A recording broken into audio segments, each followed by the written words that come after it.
Hey guys, um, my name's Kevin. I'm 32, and I lost my job 8 months ago when COVID pandemic took over the world. So now I'm making a YouTube channel to discuss all the truths that I've come to know and I've known for quite some time.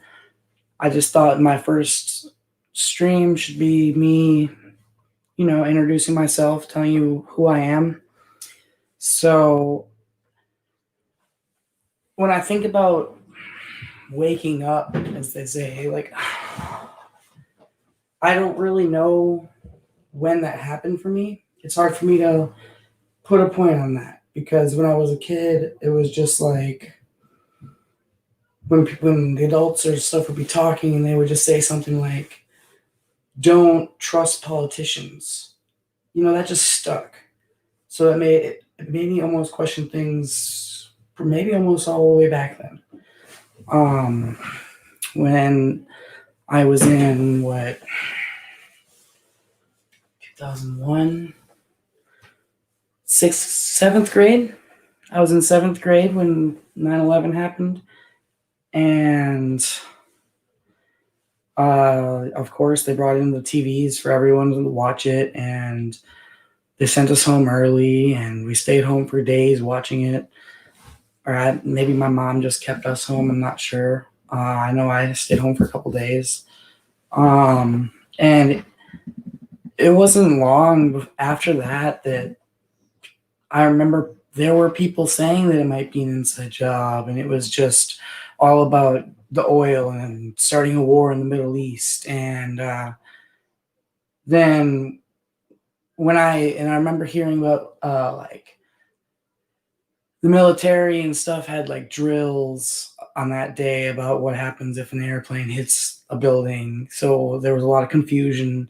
So my whole life, I always kind of just thought 9/11 was an inside job. It wasn't until much later that I was even introduced to the idea that there could be no planes or no victims. um, but so I don't know when I first thought of something. Then I moved to Louisiana when I was 16, finished high school, and went to college. I was in and out of college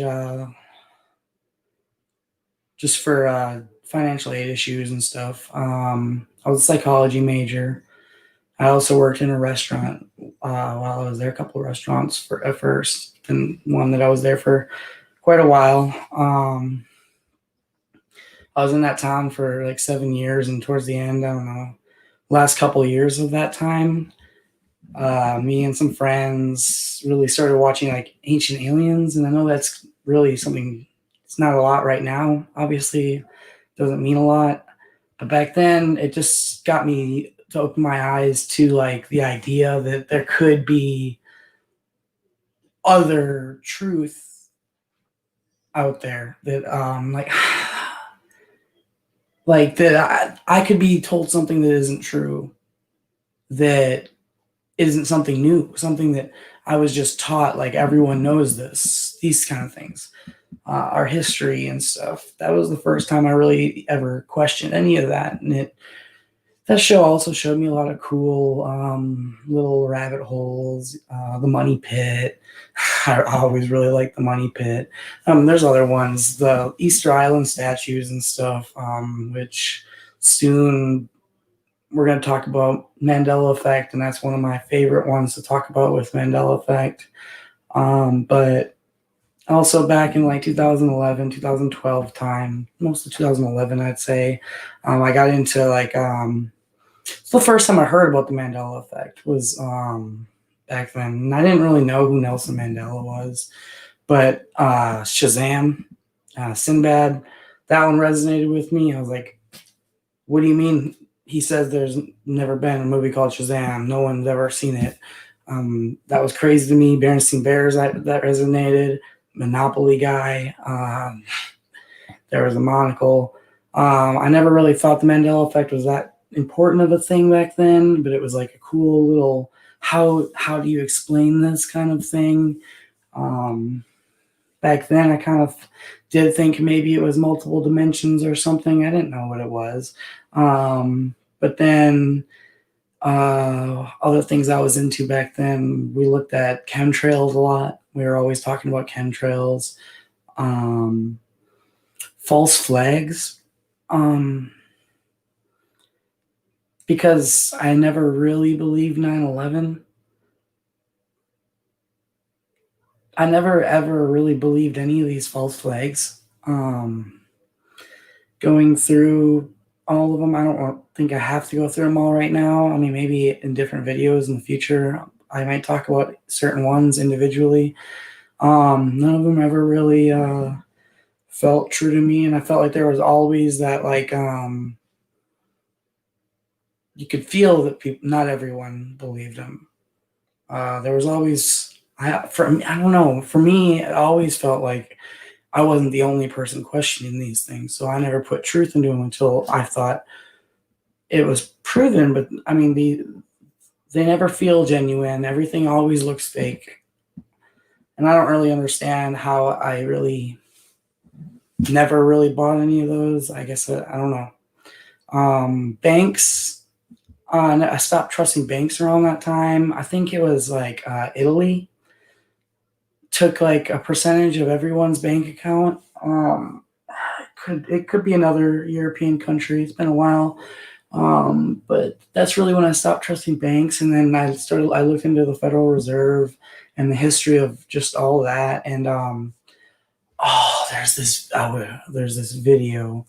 I'll probably go into it maybe in another video, but around that time is really when I decided that I I never voted.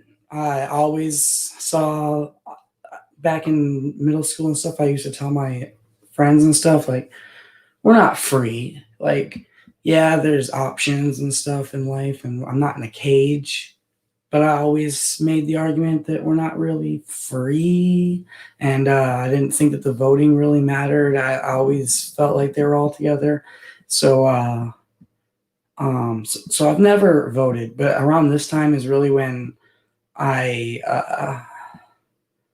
decided that my stance was just anarchy, and it wasn't like from like a chaos perspective, like I want everything to go crazy. There's this lady on YouTube.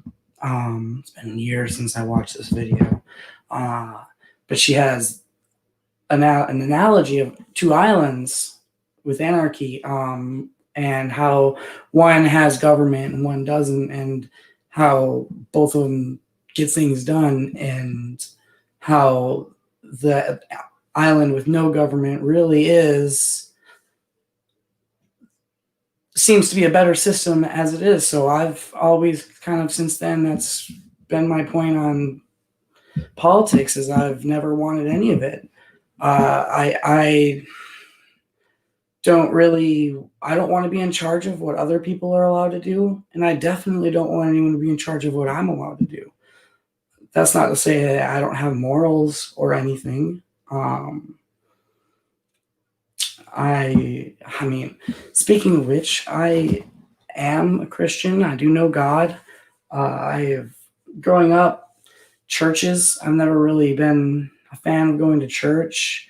The only one I ever really liked wasn't even a real church. We met at like the middle school on Sunday. We met at the movie theater before it opened, and then that's like the only group of people that I ever really appreciated to conjure with, to gather with, to look at the Bible and read the Bible. And um, I did I got involved and I volunteered there, and I did the screens and played music for them and stuff. But I've never really found another church besides that one since before or after. And but I've always had my own personal relationship with God, and through especially this year, especially this year, I think, and it wasn't until this year till I got to flat Earth, which I'll get to, but flat Earth really made everything make even more sense, and I don't see how anyone doesn't see it. So, all right, and then after that, around that time, also, I heard about Operation Northwoods, and that was basically a plan of 9/11 ish before 9/11 ever happened. That's just kind of like an aside that because before that I already thought 9/11 was an inside job, and um, you know, two planes can't bring down three buildings, and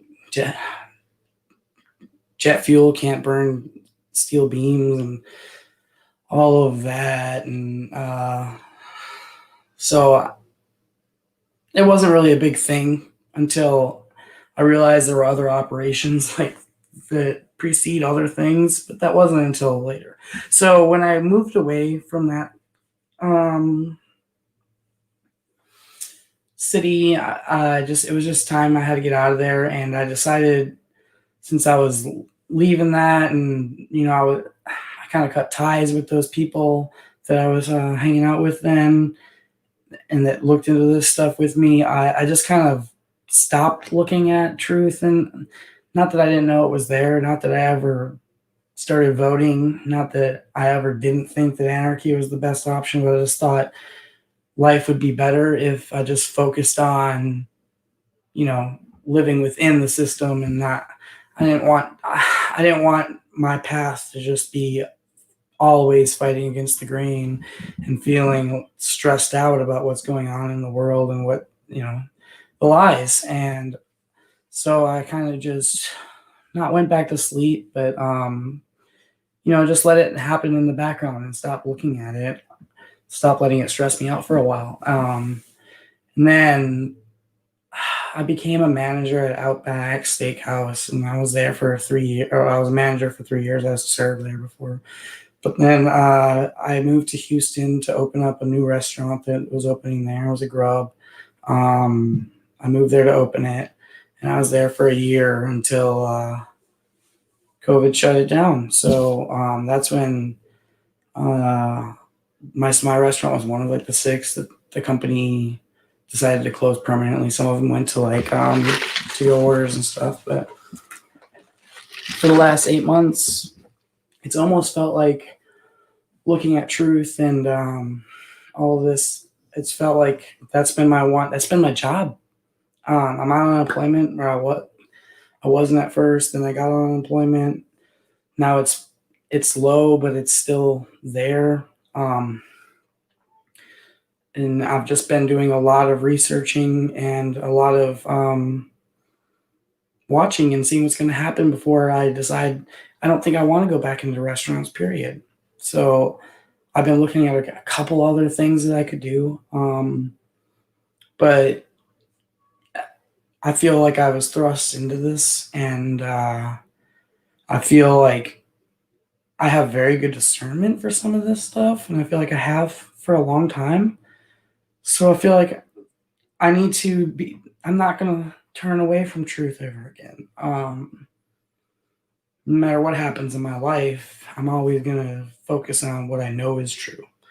And these are the things. And so this year, when I got back into it, that's when my mom, she's probably one of the ones watching right now. I don't see doesn't look like anyone's commented, but she's probably one of the ones watching right now, and she got me to look at flat Earth, and that took me a good 4 months to, say out loud that I thought it was true, and of course it's crazy when you just hear of it at first or when you first look at it, but I mean, it didn't take me 4 months to say it in my head.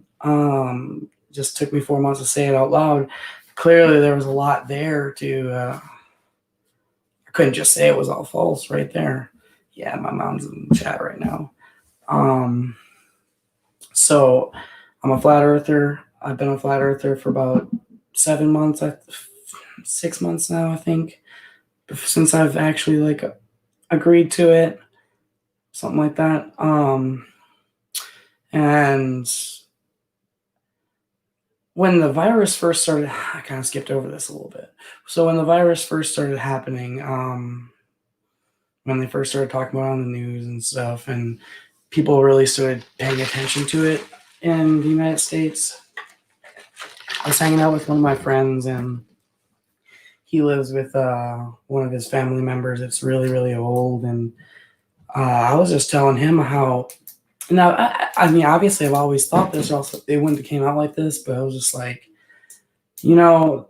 it's like every couple of years that there's a swine flu or a bird flu or H1N1 or AIDS, or, there's always a virus that's, going to kill everyone. But I've never known anyone that's died from any of them or even had any of them.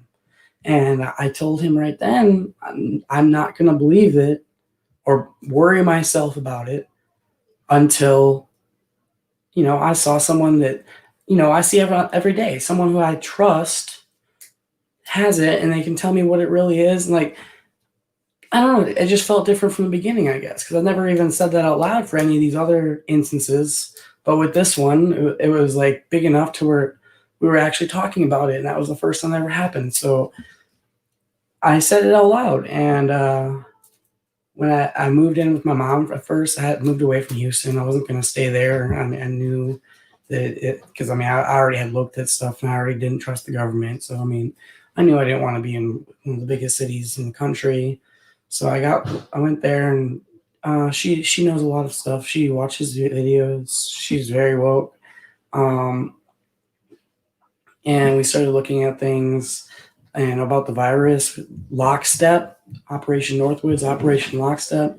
It basically goes over everything. This is 2012 when they're talking about this stuff. And then there's Agenda 21, and then the masks came in, and I've worn a mask a couple times, mostly like with family and stuff, that I don't want to like.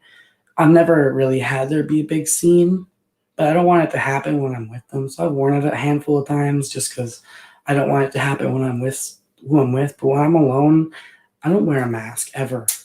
If you're gonna make me wear a mask, I'm not gonna give you money.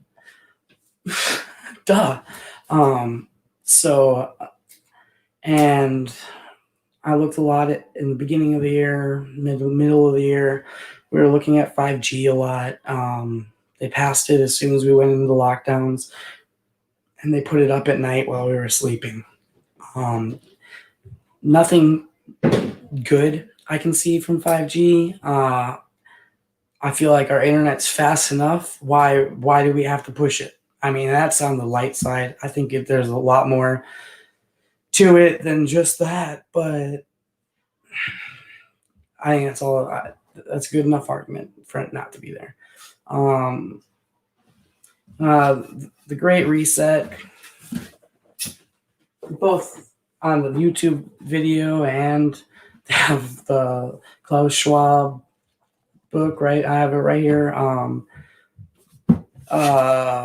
Just a lot of things with COVID this year. The Songbird trailer just came out, and that's obviously nothing but fear porn stuff, just to make us freak out. And I mean, it is scary, but I don't even think the movie's ever going to come out. I think they just made a trailer just to scare us. If you haven't seen the Songbird trailer, definitely make sure you watch it. And of course, the selection this year has been obviously huge, and I think officially Biden won. And I just heard that right before I went live, and I mean, it's not really what I saw coming, but I don't think it really matters either way. Obviously, as we've already went over, but that's pretty much to where we're at right now. Then those are all the topics and stuff that I know, and there's a couple other topics I want to go over that I think that I'll probably be talking about on this channel. Obviously, more flat Earth and Mandela effects. There's a lot more Mandela effects than there were when I went over it, and I got back into that this year a little bit too, but those are more on like the downtime in between the more serious things. But I love the Mandela effect. I have theories about it. I mean, it's scary kind of sometimes, and sometimes it's not scary. I don't know what the truth is about it, so uh, you can't not look at it. Um, when I was at Flattoberfest this year, uh, I talked to Brian Stavely a lot. I met a whole bunch of people I watched YouTube videos of, and Brian Stavely challenged me. He's like, "Well, why don't you make videos?" And he said that he thinks everyone should. So that was one of the reasons that I am here. And at Flattoberfest, I met a man named Rich, and he was talking about things that he was looking at, and he called it Crater Earth. So um, I have questions about it, but I do see that there's things to look at there, and I'm interested to look at it. Shout out to the Truth Seeker 69. She's right. She's done a lot, talked about a lot of things that I find interesting, and I'm a big fan of her. But right now, her big thing is the mountains were buildings, and I'm compelled to say I agree with her. And I feel like it is obvious if you look at these mountains and you look at the caves and the melting patterns, and I'm sure we'll be looking at it on this channel. Just wanted to touch base on things that I might be talking about on here. And so that's about it for today. I did start an email address just for the channel. If anyone has any suggestions for me to look at, anything you want me to talk about or anything, it's keepdiscoveringreality@gmail.com. Keep discovering reality. I'll put it in the chat.